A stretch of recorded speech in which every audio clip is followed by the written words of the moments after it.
अरे राम राम राम। पूरे दिन काम करते करते तो मेरी हालत ही खराब हो जाती है। पता नहीं हमारे अच्छे दिन कब आएंगे। अजी, यह पानी पी लीजिए, इससे आपकी थकान कुछ कम हो जाएगी। लोहार तुरंत ही पानी का गिलास लेकर पानी पी लेता है। आहा, पानी पीने के बाद तो जैसे सारी थकान गायब हो जाती है। अजी, आज मैंने फिर से वही सपना देखा था। अरे भाग्यवान, वो सपना तुम्हें बार बार इसलिए आता है क्योंकि तुम उस सपने के बारे में ही सोचती रहती हो।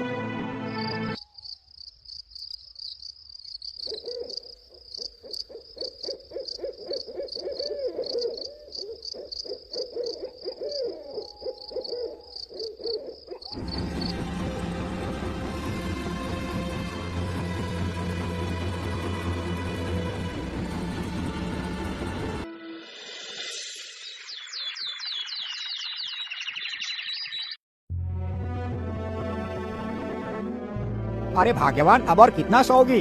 चलो उठ जाओ, सुबह हो गई है। इतना सुनते ही लोहारिन की नींद खुल जाती है और वह उठकर खड़ी हो जाती है। अरे भाग्यवान, क्या बात है, आज तुम इतनी देर तक सोती रही? अजी, आप मेरी बात क्यों नहीं मानते? आज मैंने फिर से वही सपना देखा। मुझे लगता है मुझे ये सपना ऐसे ही नहीं आ रहा, इसके पीछे जरूर कोई कारण है। आप मेरी मानो तो आज आप जंगल चले जाओ और जंगल में से उस चमकीले अखरोट को तोड़ कर ले आओ। मैं उस अखरोट को खाऊंगी। अच्छा अच्छा, ठीक है भाग्यवान, मैं अभी जाता हूँ और तुम्हारे लिए वो अखरोट लेकर आता हूँ। इतना सोचकर लोहार अखरोट लाने के लिए चल पड़ता है।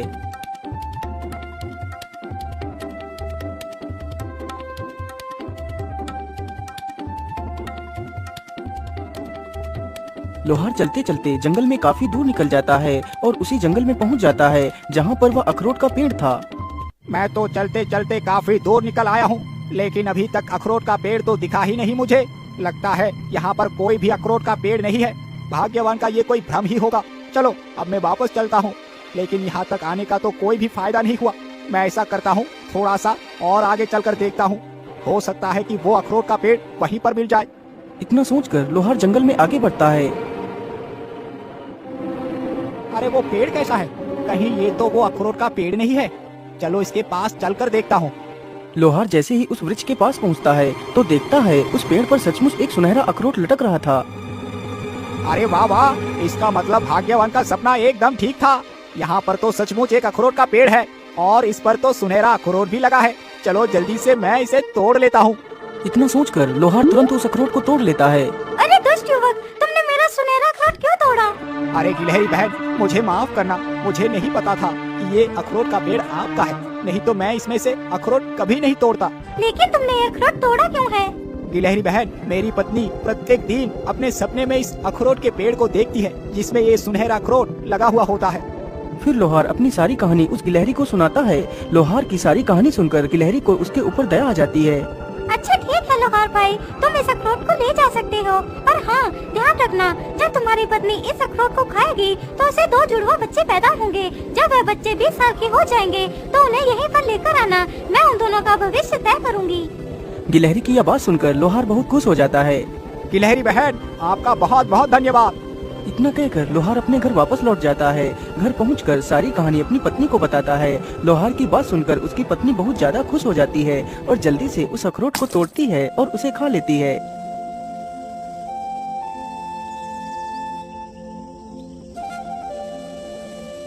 लोहार को इसी प्रकार काफी दिन गुजर जाते हैं। 10 महीनों के बाद लोहार की पत्नी ने गिलहरी के कहे अनुसार ही 2 पुत्रों को जन्म दिया। पुत्र की प्राप्ति के बाद लोहार और लोहारिन बहुत खुश हो जाते हैं।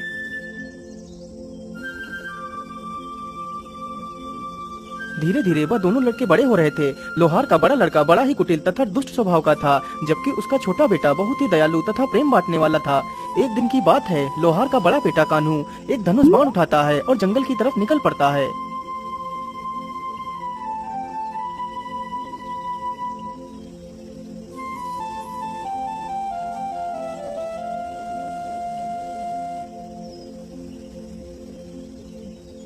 वह चलते चलते जंगल में काफी दूर तक निकल जाता है। तभी उसने देखा एक पेड़ पर एक कबूतर और कबूतरी बैठे हैं।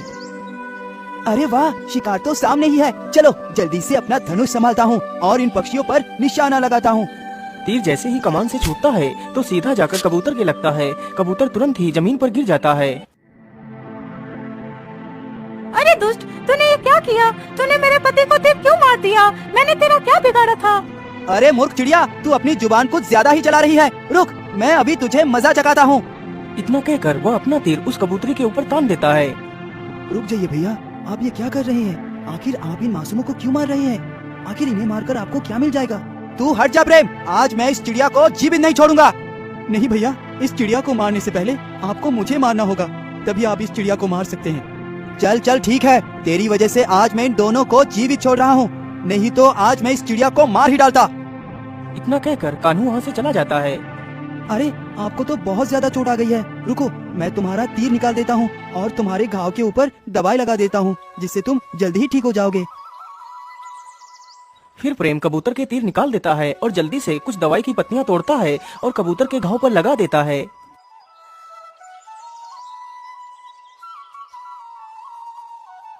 अरे बेटा, तुम तो कितने दयालु हो, लेकिन तुम्हारा भाई तुमसे एकदम विपरीत है। यदि आज आप नहीं आते तो वह दुष्ट हम दोनों की जान ले लेता। हमारी जान बचाने के लिए आपका बहुत बहुत धन्यवाद। फिर वह दोनों कबूतर और कबूतरी वहाँ से उड़ जाते हैं।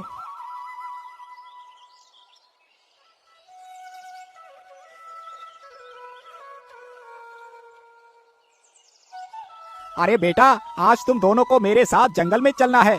आज तुम दोनों का भविष्य तय होना है। ठीक है पिताजी, हम दोनों जरूर चलेंगे। इतना कहकर वे तीनों जंगल के लिए निकल पड़ते हैं। वे तीनों चलते चलते जल्दी ही उस अखरोट के पेड़ के पास पहुँच जाते हैं। गिलहरी बहन, आपने जैसा कहा था मैंने वैसा ही किया है। मैं अपने दोनों पुत्र को लेकर आपके पास आ गया हूँ। अब आप ही बताइए इन्हें क्या करना है। फिर वह गिलहरी अपने पास से ही 2 अखरोट निकालती है, जिसमें से एक अखरोट बहुत ही चमकीला तथा दूसरा साधारण ही था। बेटा, अब तुम दोनों इसमें से एक एक अखरोट उठा लो। इन्हीं अखरोटों से तुम दोनों का भविष्य तय होगा। अरे वाह, ये चमकीला अखरोट तो कितना आकर्षक है। जरूर ये अखरोट मेरी किस्मत बदल देगा। मैं ऐसा करता हूँ, इस चमकीले अखरोट को ही उठा लेता हूँ। इतना सोचकर कान्हू पहले ही उस चमकीले अखरोट को उठा लेता है और उसका छोटा भाई उस साधारण अखरोट को ही उठा पाता है। अब तुम दोनों बारी बारी से अपने अखरोट को जमीन पर फेंको।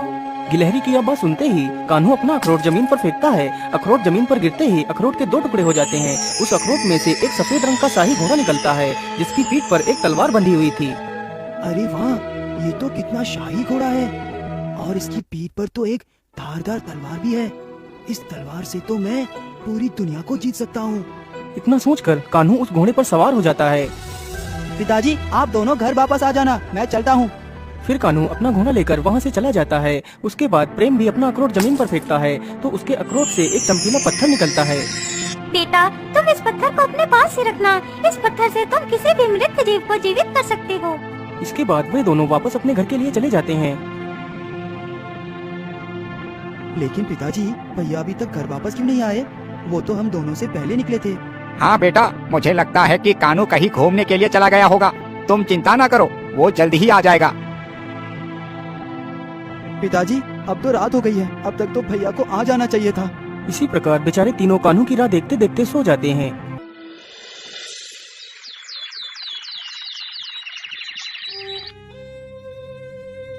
अजी, कहीं हमारा बेटा किसी मुसीबत में तो नहीं फंस गया? अब तक तो उसे आ जाना चाहिए था। हाँ भाग्यवान, तुम बिल्कुल ठीक कहती हो। मुझे तो लगता है मेरा पुत्र जरूर किसी मुसीबत में फंस गया होगा। भाग्यवान, तुम बिल्कुल भी चिंता ना करो, मैं आज ही अपने पुत्र को ढूंढने के लिए जाता हूँ। इतना कहकर विनोद निकल पड़ता है। वह गांव में कई सारे लोगों से कान्हू के बारे में पूछता है, लेकिन कान्हू का कोई अता पता नहीं था। वो पूरे जंगल में इधर उधर घूमता है, लेकिन उसे कान्हू कहीं भी नहीं मिलता। लोहार और लोहारिन तथा वह लड़का तीनों बहुत चिंतित थे, लेकिन कान्हू का कोई भी पता नहीं था। आखिर कान्हू मिलता भी कैसे? वह तो घोड़ा और तलवार पाकर अहंकार से भर चुका था। इसलिए वह कुंभल राज्य पर आक्रमण कर देता है तो राजा के सैनिक उसे बंदी बनाकर कारागार में डाल देते हैं।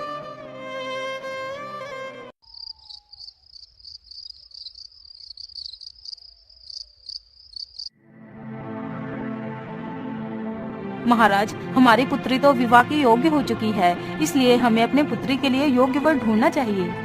हाँ महारानी जी, ये चिंता तो मुझे भी सता रही है। मैं ऐसा करता हूँ, कल सुबह ही मैं अपनी पुत्री के लिए वर ढूंढने के लिए जाऊँगा। जैसे ही आधी रात होती है तो राजकुमारी बहुत ही गहरी निद्रा में सो जाती है। तभी वहाँ पर एक जहरीला सर्प उसके पलंग के पास आ जाता है और राजकुमारी को डस लेता है।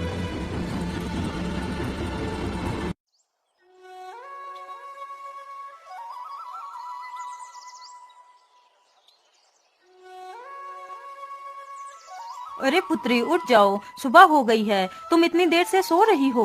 महारानी के बार बार बोलने पर भी जब राजकुमारी नहीं उठी तो महारानी ने राजकुमारी की चादर खींच ली तो देखा कि किसी सर्प ने राजकुमारी के हाथ पर काट लिया है। हाय राम राम राम, ये क्या हो गया मेरी पुत्री को? महाराज जल्दी आइए, हमारी पुत्री को किसी जहरीले सर्प ने काट लिया है। इतना सुनते ही राजा वहाँ पर आ जाता है। अरे पुत्री, ये तुम्हें क्या हो गया? मैं तुम्हारे लिए पता नहीं कितने बड़े बड़े सपने देख रहा था और तुम हमें छोड़कर चली गई। महाराज, ये समय आंसू बहाने का नहीं है, हमें किसी झाड़ फूक करने वाले साधु को बुलाना चाहिए। सैनिकों, जाओ और पूरे राज्य में ये घोषणा कर दो, जिसने भी मेरे राजकुमारी को ठीक कर दिया मैं उसे अपना आधा राज्य दे दूंगा और राजकुमारी का विवाह भी उसी के साथ कर दूंगा।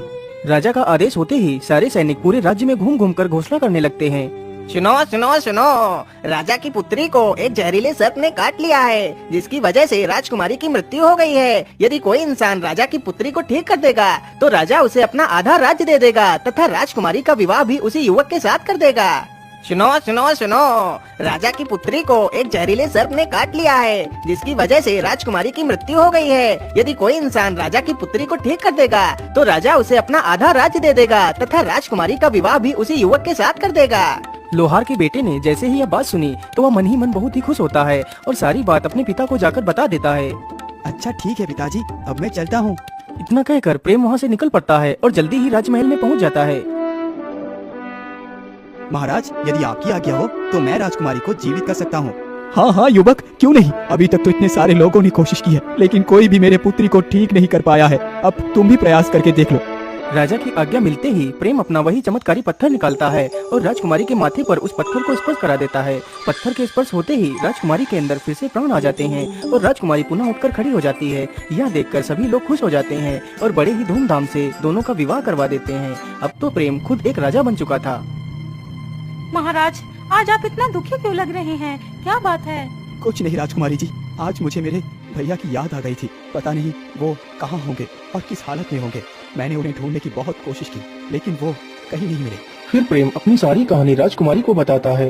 लेकिन स्वामी, आज से कुछ महीने पहले ही एक ऐसा ही युवक आया था और उसने हमारे राज्य पर आक्रमण किया था, तो हमारे पिताजी ने उस युवक को बंदी बनाकर कारागार में डाल दिया था। प्रेम ने जैसे ही यह बात सुनी तो वह तुरंत कारागार के पास जाता है तो देखता है उसका बड़ा भाई कारागार के अंदर बंद है। भैया, आप इस कारागार के अंदर कैसे आ गए? कान्हू ने जैसे ही यह बात सुनी तो वह तुरंत उठ खड़ा होता है और सामने देखता है तो उसका छोटा भाई खड़ा होता है। अपने छोटे भाई को देखकर कान्हू रोने लगता है। भैया, मुझे माफ कर दो, मैं बहुत बुरा हूँ। मैं हमेशा तुम्हें छोटी छोटी बातों पर धिक्कारता रहता था। अहंकार में मैं अंधा हो चुका था। इस अहंकार की मत में चूर होकर मैं इस कारागार में आ गया। मुझे माफ कर दो मेरे भाई, मुझे माफ कर दो। नहीं भैया, आप माफी मत मांगिए। यदि आपको अपनी गलती का पश्चाताप हो चुका है तो आप पूरी तरह शुद्ध हो चुके हैं। सैनिकों, इस कारागार का दरवाजा खोल दिया जाए। इतना कहते ही सैनिक तुरंत कारागार का दरवाजा खोल देते हैं और कान्हू को बाहर निकाल लेते हैं। फिर वह सारे लोग हंसी खुशी अपना जीवन व्यतीत करने लगते हैं।